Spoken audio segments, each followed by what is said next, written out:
You're right. So, well, we are delighted you guys are here. Welcome to the webinar titled Owning Your ITF Evaluation.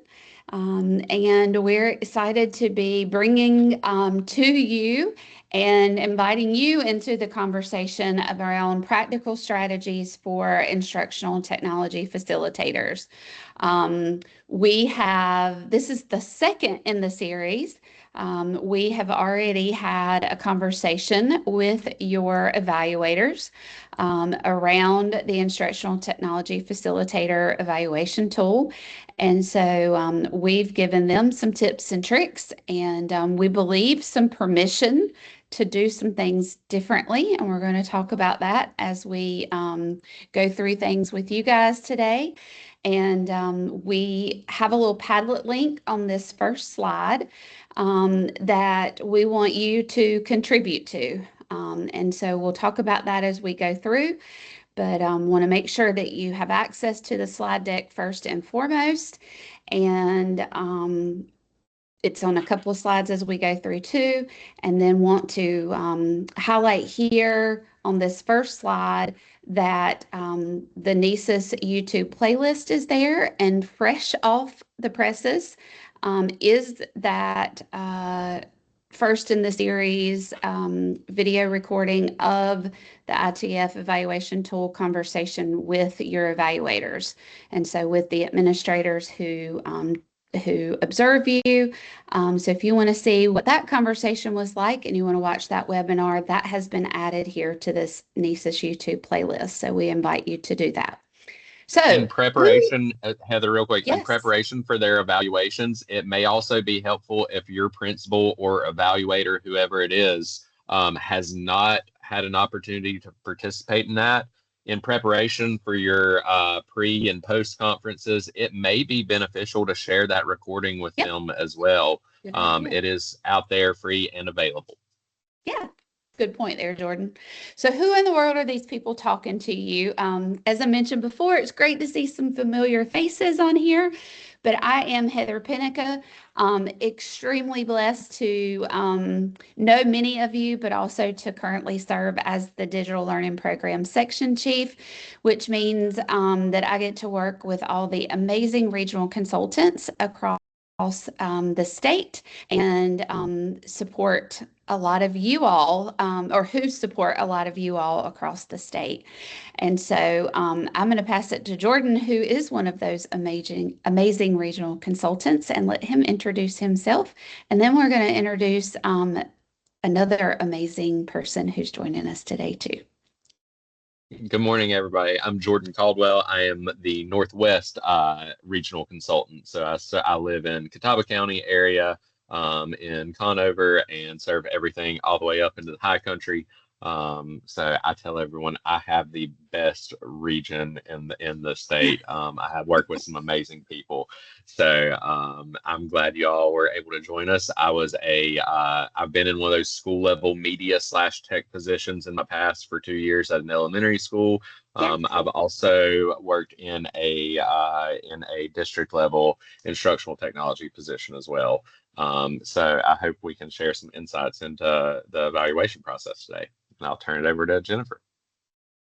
Hi, everybody. My name is Jennifer Bass, and I am the NCEES policy and procedure person. I'm the NCEES consultant at DPI. I work for a different division, but I work very closely with this group, and my partner in crime is Donna Curry. I don't know if she wants to show herself, but if you ever have questions about the system itself for NCEES, that would be Donna. If you have questions about the policy and procedure, you would contact me. But I do appreciate Heather and Jordan working with me today, because I have never been an ITF, so I need the experts here to help me to explain NCEES and how that integrates into the ITF evaluation. So thank y'all so much for your support. I appreciate it. And I'll just say we are currently in the office in Raleigh, and so that's why Donna can't come off and show her face. Gotcha. But I just saw she says good morning. And then I just saw some groups from Moore County are joining us too. So good morning, Moore County. All right. So to get us started, we mentioned on the second slide that if you'd like CEU credit for joining us today, hang with us the whole time so we can get you that credit. And that is on that second slide. And if you haven't already introduced yourself, Jordan is the one that gave the classwork today, y'all. So I'm blaming him. So please make sure that you give us that information as well. And then on this fourth slide, just some contact information. As Donna said, if you need policy and procedure information, reach out to Jennifer. If you need information about the system itself with NCEES, Donna Curry can help you. And then if you need additional questions around your particular role and how we can support you, feel free to reach out to myself and or to your regional consultant, and we'll be happy to support you with your digital learning programs. And then we've got a couple of quick links over here on the right that we're going to be going through today, but we just wanted you to have kind of those quick links right there on the slide for your quick reference. So by the end of this session, we have 4 goals for you, and these are the exact same 4 goals that we gave your evaluators. And so we wanted you to know that so that you know our goal is the same. We want for instructional technology facilitators to be able to understand and recognize the instructional, the leadership, and the programmatic responsibilities of your role. We want you to be able to interpret your evaluation standards through like a modern ITF practice. And we want you to be able to help identify evidences and artifacts that identify those through multiple standards. And then we want you to be able to have evaluation conversations with your evaluator and to be able to support that growth and build understanding and accurately reflect your work. Because after all, what we get up and do every day is for children, right? And we know that you do what you do every day for that exact reason. And we want you to get the credit that you deserve. And we also want to help our evaluators to be able to understand the work that you do and for you to be able to communicate that and for your evaluator to be able to support you in the growth and the role that you do. So without further ado, our expert here in the room, Jennifer, we have some very exciting news to share with them in reference to their evaluation. So I'm going to turn it over to you for you to give us the LD. Give us the lowdown on all the things. Okay. I want to start off first just making sure that everybody understands the NCEES process and kind of how that goes. We do have up to 4 observations per year based on what cycle type you're assigned to, and I'll kind of go into that a little bit more. But as you can see on the left, usually your district will set up the evaluation schedule, and they will schedule those observation time blocks throughout the year to ensure that they're getting into your classrooms and getting into those observations with you so they can give that feedback, because that's what our observation system was designed to do, was to go in, take some do some observations, to have some conversations, look at evidences and artifacts, and give that feedback to ensure that you're growing throughout the year. So that's what that chart on the left looks like. And on the right, I just want to tell you that DPI only gives you 2 dates throughout the year. The first one is when plans can be targeted. When we have all of our systems in place and everything has been checked and the plans are ready to be assigned to educators.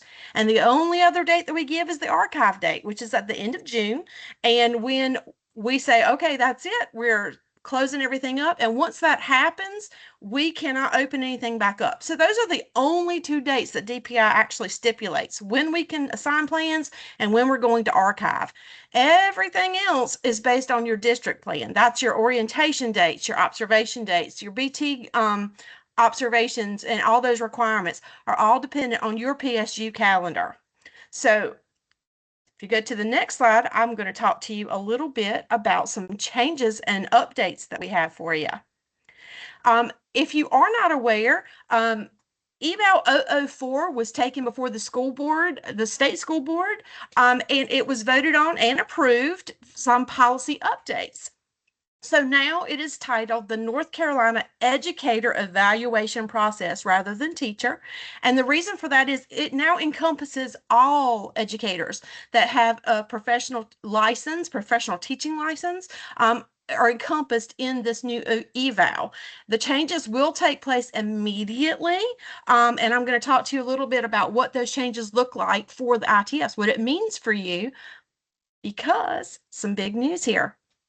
If you want to go to the next slide. What do all of our changes mean for ITFs and everyone in the state? ITFs who have more than 3 consecutive years of employment with a local board are now eligible for the abbreviated evaluation plan. Teachers used to be the only people who had that option. Now ITFs and all other support roles have the abbreviated plan if you've been employed more than 3 consecutive years with your local board. What does that mean? It means you only have to have 2 observations that would last a minimum of 20 minutes, and it's only going to look at 2 standards rather than all 5.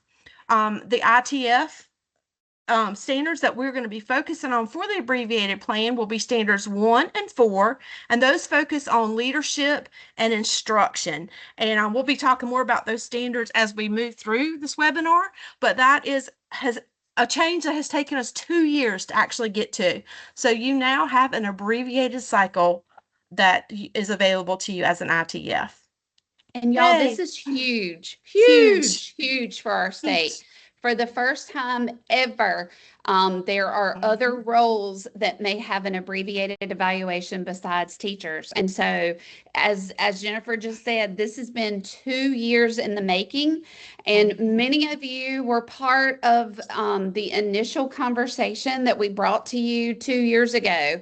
And I want you to know that this decision was not made just by, or the decision of which standards would be part of the abbreviated plan was not made just by our team, not just made by Jennifer's team. It was you guys out in the field who gave some feedback back. Over 50 folks gave some feedback back of which standards they thought, if we were able to do an abbreviated plan, which standards should be included in that abbreviated plan.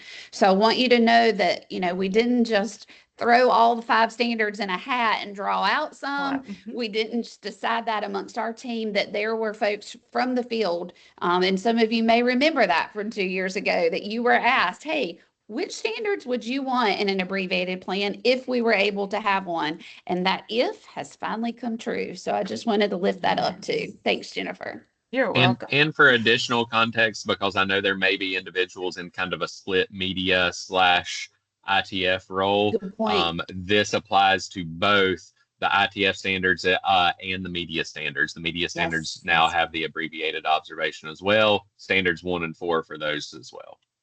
Actually, Jordan, it's 1 and 3 for them. But that's okay. They still got it. Thank you for correcting me. They still got it. But it's still good. And that's, yeah. Yeah. And some of those linked resources will show you that, like which standards were chosen for each role. Yep. So this is what I want everybody to take away today. The NCEES process is the same for teachers and any instructional support role. So we all now fall under policy eval 004 as to how our cycles are assigned and who qualifies for what. We all use the same online NCEES system, and the plan types that we have available are the same. Everybody could be assigned either a comprehensive, a standard, an abbreviated, or a late hire based on when you were hired for the year. The only thing that's different is our rubric, and we're going to talk about why it's so important to know which rubric that you are assigned, and make sure that when you open up your system for the year that you are seeing the correct plan and rubric type. And we'll talk a little bit more about that as we move through today. All right. This is probably my favorite part. Let's do a little myth busting together, Jennifer. You ready? I'm ready. All right. Let's remove the misconceptions. And y'all, yes. The answer is yes. We did this part with your evaluators. Yes. Okay. So if you need some support in some myth busting with your evaluator, remember Jordan already gave you a great suggestion of sharing the recording of the webinar that we did with them. We did this part with them as well. All right, so you guys are probably going to already know this, but just in case, Jennifer, during observations, everything in the first column must be checked before anything in the next column can be checked. And I'm going to go ahead and put out there that I've been wrong in this one. I was wrong.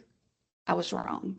Because, a lot of people are. This is actually false, because during observations, the evaluator is checking what they see, and they're working through the rubric. So you don't necessarily have to check everything in one column before you get to the next column, because as you know, most of those rubrics have and. So we're going to automatically assume if you're over in a column further to the right, you've gotten the things under wraps for the columns in front of it. So you're just checking what you see. Okay. So some districts, as Heather said, some people have maybe done it differently, but some districts do have policies in place where they want that to happen. So we always say, follow your district policy, but we do not require that. You're just checking what you actually see during the observation event. And then, okay, I'll stop there because the next one's going to be picked up with another. You know what? We've given that away every time. Every time. So if the admin doesn't see it in the observation, they don't mark it on the rubric. Is this true or false? That is false, because yes, the observer does go in and check what they see during the event itself, but they can also check what they know is practice of the educator. So if they know things based on walkthrough data, watching teachers interact with students in the hall or outside or any place outside of the classroom, all of that information can be checked on the rubric. Also, teachers, educators, ITFs can bring in evidences and artifacts of things that are going on that they want to share, and that information can also be checked on the rubric. All right. I love this one. Educators in their first year can't get a higher rating than proficient. This is false. Oh, I saw a thumbs down already. I love it. It is false. Educators get what they earn. So it doesn't matter if the educators are first year or if they're 20 year, you get what you earn. So if they are doing accomplished and distinguished activities, those should be marked on the rubric and noted, and they should get credit for doing those things. So that's false. It's like what we learned in kindergarten. You get what you get and you don't fuss a bit. That's right.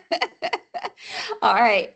Educators must complete tasks at the district level to get a distinguished rating. I'm sure a lot of you have heard this or may have been told this, but that is false.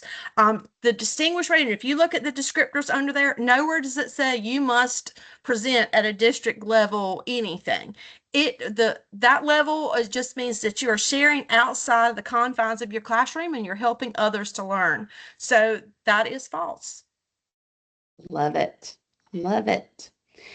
Instructional technology facilitators can be evaluated using a teacher rubric. Oh my, I'm sure there are some of you in here who have had this one tried on you. Probably so. And it is false.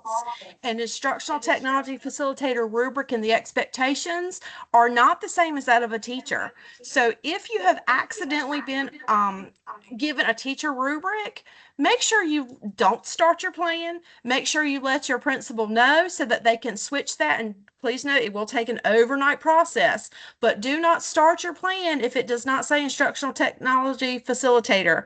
If it says teacher, stop and get that corrected, because you need to ensure that you have the correct rubric standards in your system.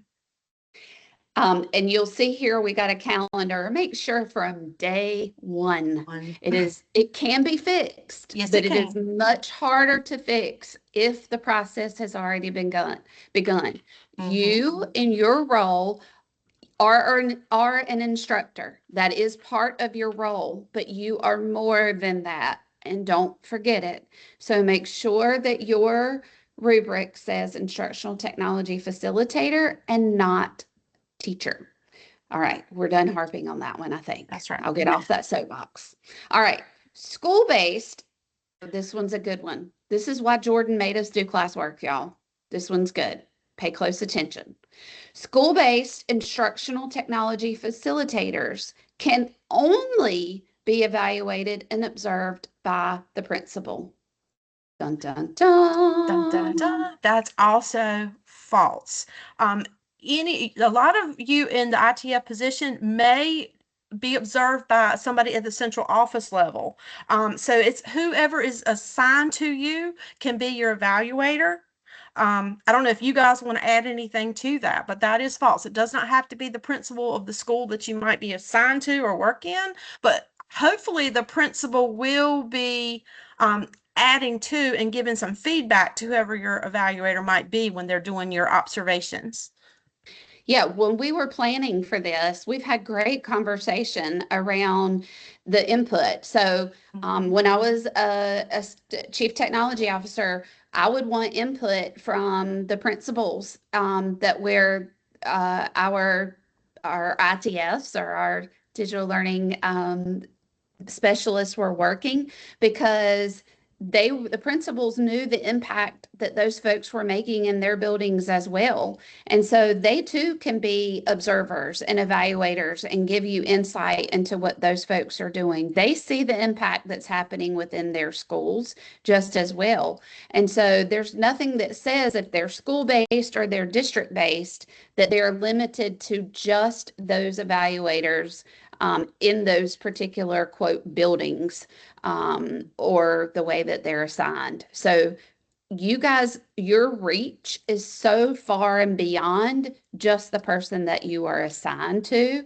And make sure that you invite everyone into the ball game that deserves to be in the ball game in your evaluation. So when you hit your home runs, you're acknowledged for them. Yes, I had to go baseball analogy. Jordan, any more 2 cents? I can't think of anything. Don't you have a touchdown you want to add?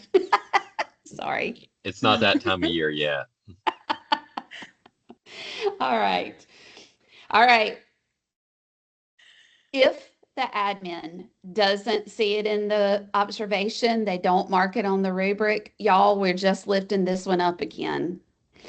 Jennifer Bass has been quoted saying, it should look different and it can look different. This is so important as we're bringing this one back up. Your observation can look different, and it should look different in the sense of what you are being observed doing, right? We talked about earlier that we want to make sure that you're on an ITF evaluation tool. Why? Because you are more than just an instructor. Not that there's anything wrong with being a teacher, right? But you do more than that, and your evaluation should reflect that. So when we did and had this conversation with your evaluators, we gave them some sample schedules that showed more than just observations happening during a co-teaching lesson or a classroom-led instruction lesson. So what else can be an observation? Them watching you having a coaching cycle conversation with a teacher is an observation. A digital literacy event is an observation. A family tech night is an observation. You leading PD or a PLC can be an observation. Or them just having a conversation with you, a planning conversation or a goal setting conversation can be an observation. So this same slide was shared with them. So use this to drive what your observations will look like this year as you move forward. Try to encourage the conversation this year around observations being more than just lessons that you've taught. And that will be very important as we continue through some of these tips and tricks this year. What other myths can we bust for you? You're welcome to come off mute and let Jennifer myth bust for you a little bit more, or put any in the chat before we transition to the next part of our session and time together. Any other myths that you've heard around your evaluation tool or around evaluations that you'd like for us to myth bust for you?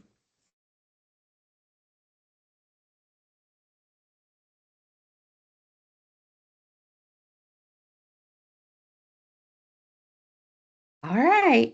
Well, if you think of any as we go through, Hey, feel Heather. free to, oh, hey, Sorry, it's Al coming through Sharnique. yes, sir. Jill, can you ask your question again? Sorry. Yeah. About Buster's, you said about being distinguished didn't need to require things like higher in the district. And does that make sense? And then, but in the indicator of the actual instrument, it says, the verbiage says, like, this, state or national level. Does that make sense?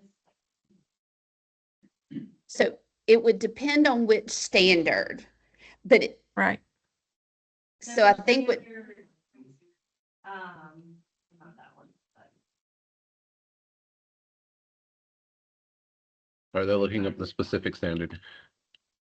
so I think what Jennifer was getting to in her myth bust around, we'll go back to standard one, this one. element E for distinguished, it says participates in state and or national conversations regarding ethical access and use of resources, intellectual property, blah, blah, blah. So that indicates to be distinguished, you have to be doing, national or state level things. So I'm confused on the myth buster there. Right. So Go So ahead. some of the ITF standards do indicate that. But what Jennifer was saying is that not all, like if they don't indicate that, like you leading within your school, unless it indicates something specific to that note, what Jennifer was saying is your leadership within your building and or the way you serve is enough. And so that's what she was saying with Miss Mythbusters, is that completing task at your school and leading within like a PLC or leading PD within your school can get you a distinguished level, unless, of course, that standard indicates or Specifically, that yeah. particular element indicates that you've got to have it at a state level. So there are some elements that get down and drill smaller. That's a great question. Yeah, some evaluators will look at that as across the board. They won't rank distinguished unless it's outside of the school at either the district, state, or national level. They apply that to all standards, and what Jennifer's saying, that's not the case. It's just when specifically stated, that's when it would apply, but it doesn't apply to all standards as a whole. Right. Okay. Great question. So I appreciate that. And I just had one other question. Sure. In terms of your evaluator, and I'm sorry if you said this, I got distracted for a minute.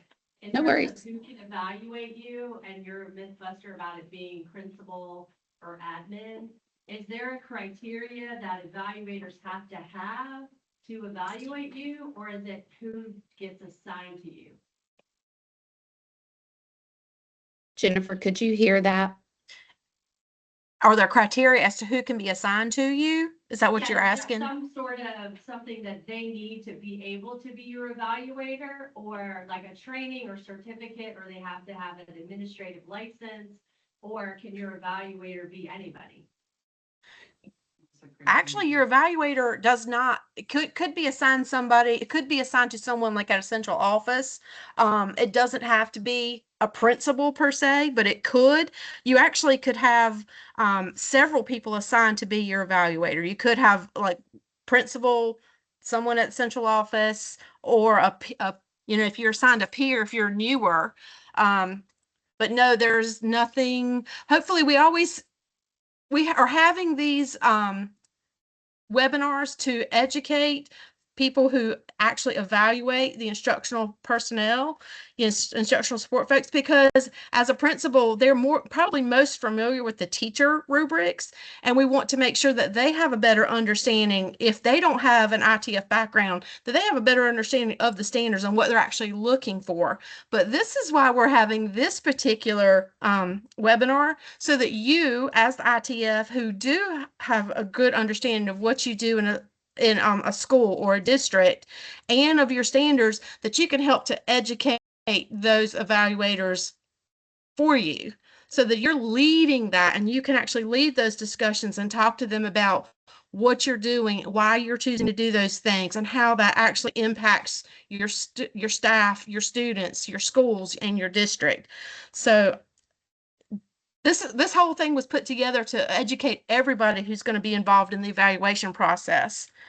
I hope that helps a little. Yes. And we have Jennifer, one- don't they have to go through a training though to know how to use the system and to understand some of Yes. this better? We train all administrators, and anybody who's going to be involved in the evaluation process should go through the training of just how the evaluation process works and what's expected, and how to work those things in the system. But these specific webinars that we're putting on are to help everybody involved to really have a deeper understanding of what the standards are for each one of these instructional support roles, and actually to help you guys lead that discussion with your evaluators, so that you can say, this is what I'm doing and this is how I'm going to impact. Because principals kind of have a focus, especially if you're assigned to a principal. Principals more so have a focus for teachers, and we need you to help them to better understand what your role is and what you do. So hopefully this is going to help you to lead that and realize that you don't have to be observed just teaching a lesson. There are many different ways that you can suggest to your evaluator, I'm doing this. Why don't you come in and can this be one of my observations? To help them to better understand how to better evaluate the whole job title and what you're doing within the school or the district or even in your classrooms or your schools. Thank you all. And we do have one final question, but we can save it until the end if you all prefer that. That's up to you guys. Go right ahead. We got you. Okay. Can you hear me? We can. Yeah. Okay.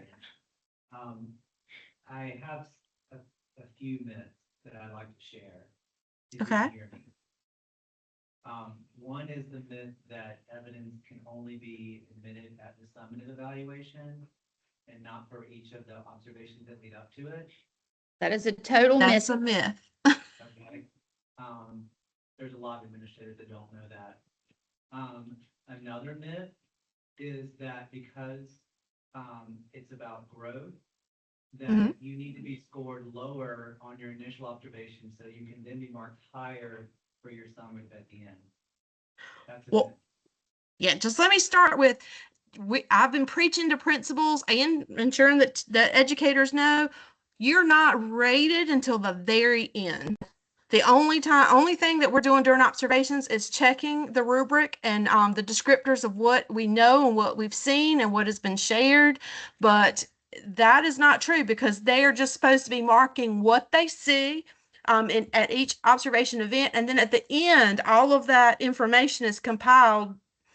Not only the marks that were collected on the observation instrument, but also all of the other artifacts, the evidences, and just the knowledge of practice is all combined. And that's when the rating's given at the very end.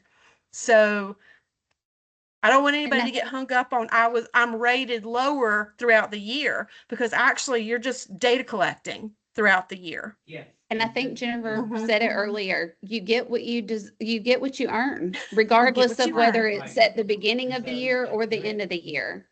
So, Right. yeah, and that's the challenge we're facing is that we're not often getting what we should get. I think So we've got some strategies.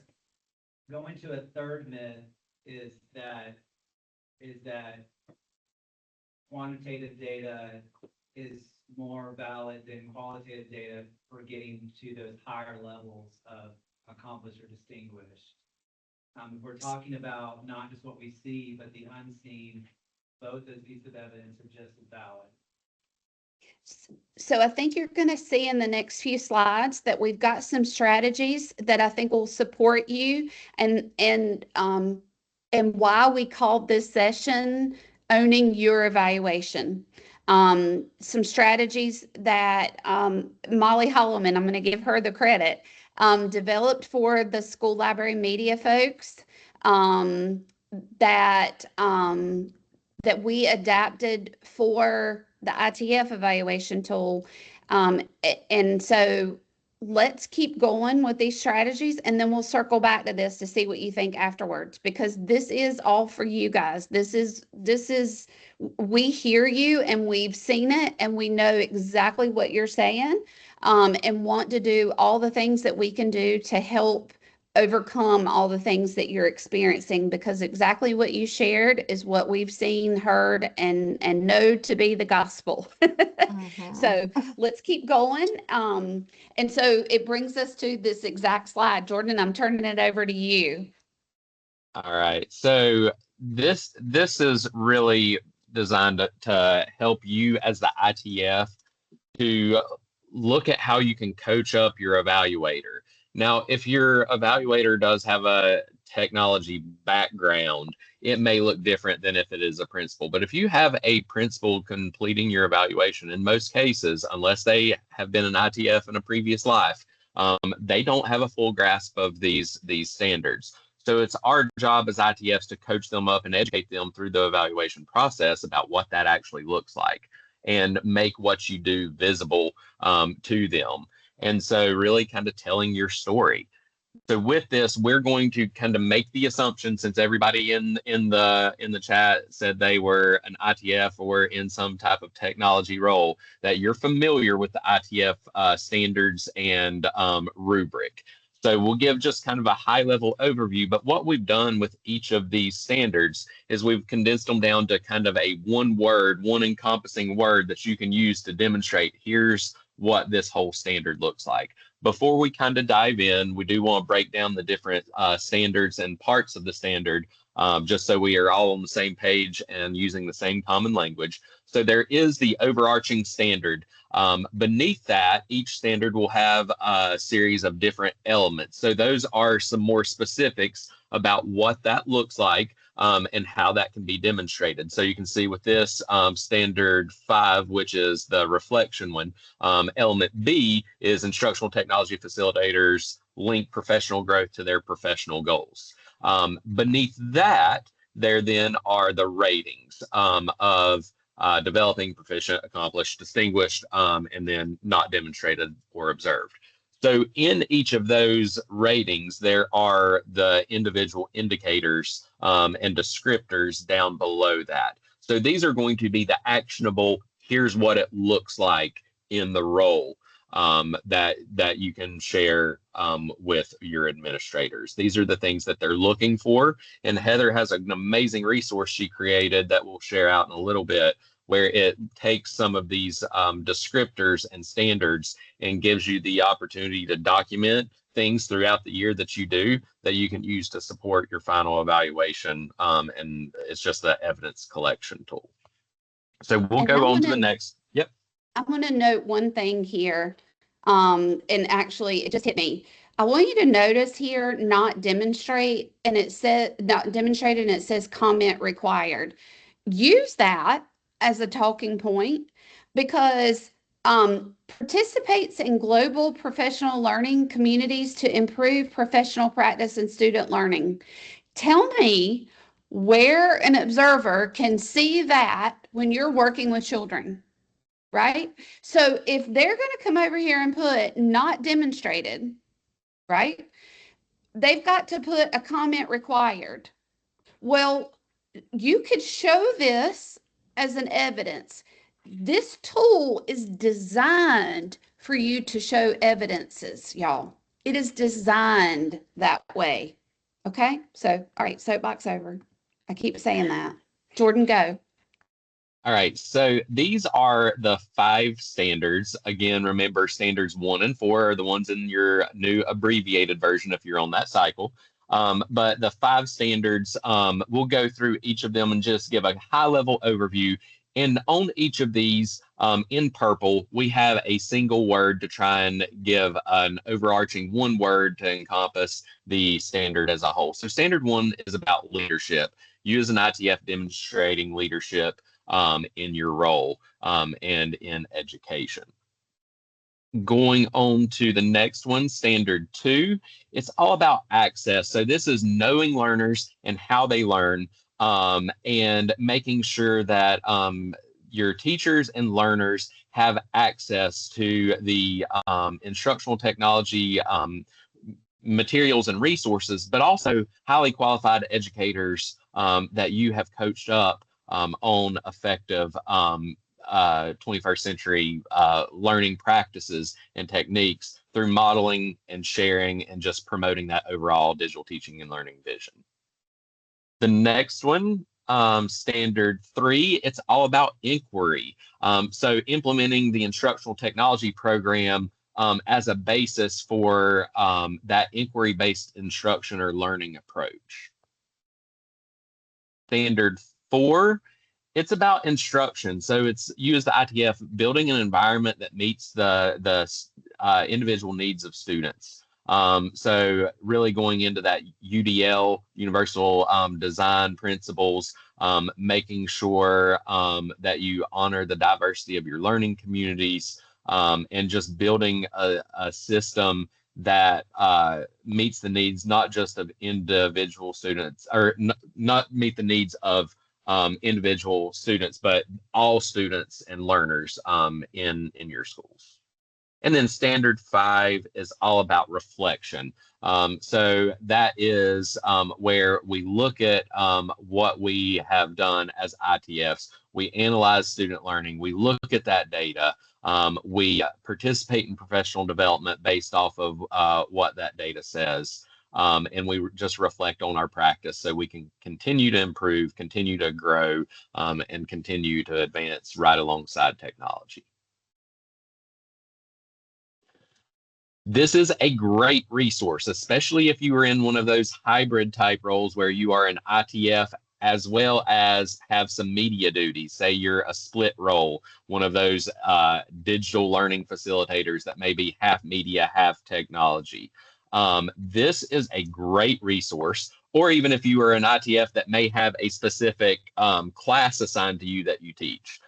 This is a great one-stop shop where you can see across the board all the different evaluation rubrics and how they align. So you can see right there kind of about column 3 and 4 on standard 1. You can see how the library media coordinator standards and the ITF standards, where there are overlaps in alignment to that. So I just think this is such a good resource. And it's also great when you're having conversations with an evaluator that may not be from a technology background. You can go in and say, well, here's what this looks like on the teacher standards, but here's what it looks like for me as an ITF. It just gives you a place to kind of compare your evaluation to something that a principal or an evaluator may be more familiar with, because they're conducting 30 plus of those evaluations on the teacher standard, so they know it better. Whereas you as an ITF, you may be the only one of that type that they are delivering. So it makes it more comfortable and familiar to an evaluator that's not as familiar with the ITF standards. And quick sidebar here, you'll see just on this comparison chart why it's standard 3 for the school library media piece that was chosen, because standard 3 here talks about instruction. So it's still instructional focused, but standard 3 for media is instruction and standard 4 for ITF is instruction. See, that comparison chart coming in handy right off the bat. And I'm going to turn it over to Heather so she can show you how she is trying to make your life easier if you start using this, what she's about to share with you. If you start using it right at the beginning of school, you can have something to document all your hard work so you can tell your story when it comes time for your evaluation. All right, y'all. So as I shared with you, these strategies, these next 5 strategies are all from Molly Holloman. So when you see her, you give her all the props. You know that the best things in education are stolen, borrowed. So we borrowed these from her. I'm glad I at least got one. These because the strategies that she came up with were phenomenal when it comes to owning your evaluation. Your evaluators are not out to get you. They just don't know what they don't know. I worked with a chief academic officer one time that when he and I were having a conversation, we'll call it professional discourse. And he said to me one time, Heather, across the course of an administrator's career, they see hundreds of teachers, but they might only see 1 or 2 school library media specialists or 1 or 2 instructional technology facilitators. So they don't know what they don't know. And I said, okay, challenge accepted. I shall teach you. So we got to teach them, y'all. It's our challenge. So strategy 1 here. Map before you meet. Come up with your plan and start aligning your artifacts. You're already doing the work, y'all. So start your artifacts, mapping them to your standards and your elements. Be ready to go ahead and tell them what your artifacts are showing in your standards. Start telling your story. Here's what you saw, and here's how it aligns. There's a kind of a 1-page document that would be a great idea to create. Take your standard, your evidence, and connect it to your impact. So you'll see here that I've already created a sample one for you. And again, it's a sample. This one would be a co-teaching, the observed activity would be a co-teaching 5th grade science inquiry lesson here. Let me blow this up a little bit so you can see it better. So the standard and element is on this left side, leadership, and there's several standards that we know are taught here, right? Standard 2, the learning environment. Standard 4, learners and instruction. And standard 5, reflection. There's no way, again, that during an observation, an observer can see your reflection, right? But we're going to go ahead and map out this plan. I've got my standard, I'm ready with my evidence, and I'm going to show my impact. Here's my evidence already planned out here. Co-planning meeting logs. If they came in and observed me co-teaching a 5th grade lesson, did they see those co-planning meeting logs? Probably not. But I'm going to take that evidence with me so that I can show them that. That's part of my leadership standard. They couldn't have seen it if I didn't show it. And then here's my impact narrative. This changed. And here's some shifted teacher practice that changed because of that co-planning, that pre-assessment data that we did together. Okay, so be thinking about this matrix and this potential strategy that you could use on putting together a 1-page document prior to your meeting time with your observer. Taking that standards, the evidences that you have for whatever they observed prior to the observation, after the observation, and sharing that. Oh, speaking of artifacts and evidences, we've got a few ideas for you for each standard. But I didn't come up with these, y'all. I reached out to a few, maybe 50 friends across the state and said, in your spare time, ha, ha, ha, please contribute to a Padlet. We took the Padlet, put it into our AI generated friends and said, please put these into an organized fashion for us. Here are some sample artifacts and documentation of evidences for each standard that we're giving to you. So if you're wondering, how can what I do every day fit into standard 1 leadership? Here's some evidences, ideas. Standard 2, access. Here's some ideas, and you're going to see some of these overlap. Standard 3, inquiry. Standard 4, with instruction. Lots of evidences here, y'all. Standard 5, reflection. And we invite you to add more. So if you didn't get a crazy email from this girl, please add to the Padlet. When you click on this Padlet, you're going to see that each of the standards are there, and we invite you to add ideas about artifacts and evidences that can be shared for each of the standards. It takes all of us together, you guys, to be able to own this evaluation tool and help educate our evaluators. A second strategy here, fill in the gaps. Conversations are so important. We've already talked about this, but sometimes we get in there with an evaluator and we don't feel like that we don't know what to say. We don't want to come across as being a know-it-all. We don't want to offend our boss. We don't want to, say something wrong and come across in a wrong way. But we've got to own it. So how do we own it without it coming across in a negative connotation? So if it wasn't observed, how can you show it? So I've given you 3 example conversations here, and they are literally example conversations. One is a conversation that could happen between you and your observer after that 5th grade science lesson. Another conversation here is after you had an AIPD workshop. Another one is after the observer came and saw some digital capstone projects being created after a PBL. So I'm going to click on this, and it's going to take me straight to this conference conversation example, and it gives you my scenario overview. It is my mid-year evaluation conference, and it's between me and my principal.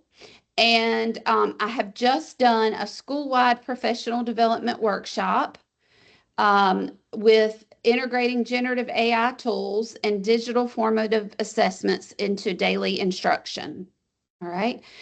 My primary evaluator, the evaluator came in and he said, "Oh, good job, leadership across the school." And I'm going, hold tight. There's some other standards here that I want to make sure that we talk about.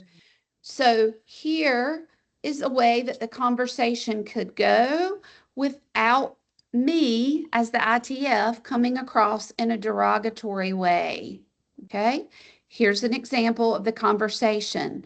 These conversations take practice. So there are 3 conversations here that you can practice, read across as you work with your evaluator to fill in those gaps.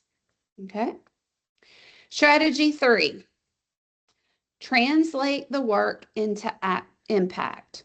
We've got to move beyond, look what I did. Not that any of you do that, right?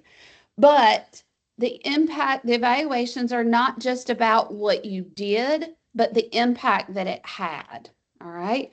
So instead of look what I did, let's start thinking about this is what happened, and this is what the result. This is the impact. So I've got a chart here that gives 4 different impacts that could happen. We have impact on teacher practices and building their capacity. We have impact on student achievement and increased inquiry. We have impact on equity and access and inclusion. We have impact on school-wide leadership and school-wide culture as ITFs. And these are all the artifacts that go along with that. So think about, instead of I collaborated with Ms. Smith, saying this formative assessment response rates and LMS usage data shows increased student participation, particularly among our quiet or multilingual students and learners. Okay, see how those two bits of data are now showing some real impact on student achievement and on our student inclusion versus just I collaborated with Miss Smith. Okay, so translate your work into the impact that it is making because you know it is making solid impact. 4, curate a story instead of data dumping. I've got an example here from my friends in Wilson. Take a look at a story that they shared out on their Wilson County Schools digital teaching and learning page. This story reads here. School may be getting out today, but couldn't pass up the opportunity to showcase the amazing PBL led by Miss Tant. Miss Tant is not an ITF, y'all. She is a teacher.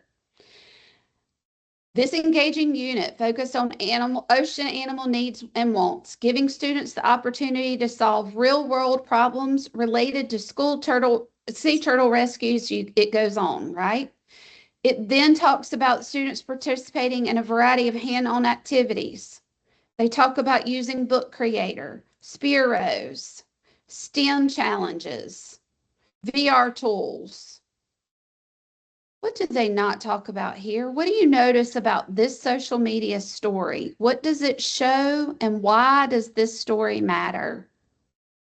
Anybody want to put anything in chat or come off mute and tell us?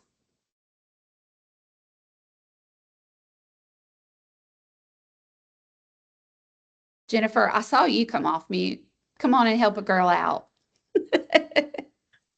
Well, I said when we were talking about this the other day, now this particular post is calling out the teacher and all the great things that happen in the classroom. But some of these things would not have happened without the support of the ITF. They help the teacher, they coach the teacher, they brainstorm with the teacher. So this could also be evidence for ITF of how you have impacted learning, not only for the students and the teacher, but you've advanced the use of these technology tools through these lessons and this collaboration.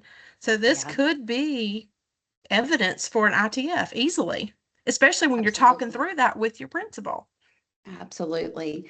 And with this, I'm sure that there is a co-planning session documentation. There's all sorts of things that could be presented with this social media story. So when we talk about telling the story, this is a wonderful example of telling the story of promoting what the teacher did for her students. And somebody put in the chat, we're highlighting the student growth here, looking at what the students did. Paige, yes, co-teaching as well, and some wonderful things. This is not the ITF bragging on the ITF, right? This is the ITF highlighting what the teacher was able to accomplish, right? And what the students did while the students were getting out of school, y'all. I don't know about you, but there is no video being shown in a classroom on the last day of school in this classroom, right? Thanks to the work of what the ITF has been doing in this particular classroom in this school. So I stole this story, loved it, thought it was fantastic and a great example of what we were talking about when we talk about sharing the story. Mm-hmm. All right. Next strategy, summative around the standards. Instead of your to-do list, it's a natural thing to think about, what did I do this year? Because y'all, when you get to that summative, you're exhausted if you've done it right, right? How do you demonstrate leadership, access, inquiry, instruction, and reflection? And shift your thinking, build your portfolio or notes around the standards. Let your daily work fit into those categories and make your evidence easier to explain. This goes right into our next piece. Your strategy, don't wait until the end of the year when you're exhausted. Collect as you go and make your work visible all year long. Your evaluator should never be seeing what you're doing for the first time when it comes time for them to observe you. They should see your impact all the time. And I know they do, friends, right? So schedule a monthly time to pause and drop some artifacts somewhere. Create an evidence folder, a Google Drive, a slide, a Wakelet. Grab a screenshot of a story that you've told on a social media platform or in a newsletter. Take your time to professionally build up your evidences so that you're not at the end of the year going, well, what in the world did I do all year? And I leave you with a gift. I've created, along with my friend Gemini, let me find it because I got to make a copy, an instructional facilitator portfolio template if you don't already have a way that you collect your evidences. Made that too big. Here is a template that already gives you your information, a place for you to put your information, and then all the elements under each of the standards with an idea, an example, but not just a place for you to put the title and the link, but also a place for you to go ahead and put the alignment and the justification of why it aligns, and then the reflection here and evidence of mastery. Go ahead and put a note here. Why does that show that you deserve to be distinguished? Go ahead and tell your story right there. Thank you, Paige.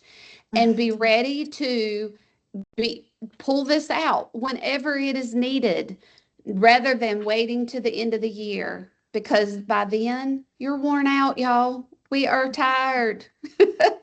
All right. So that is our strategy for you as we begin to think through this owning your evaluation this year. You deserve it. You work hard. You do wonderful things for children across this state. And speaking of across this state, we want to cordially invite you to join us September 29th through October 1st in Greensboro as we continue to highlight digital teaching and learning leaders, just as yourself, and we bring to you NC Ed Connect in the fall this year instead of the spring. And so registration is now open, and we would like to lift this up to you as we close out our time together today. And to just remind you that these are our regional consultants, and we are here to support your growth this year and anything else that we can do as you expand your learning this year. And thank you for being with us today. I think we are we're over time, but it was worth it, right? Great conversation. Thank you for helping us myth bust. Thank you for your contributions that I know you've either added or will go back and add to our Padlet. And let's continue to grow together, you guys. And if we can ever do anything for you, please do not hesitate to reach out. I'm going to put the slide deck link right back up here again. And Jordan's going to stop our recording, and we'll hang back if you have any questions for us.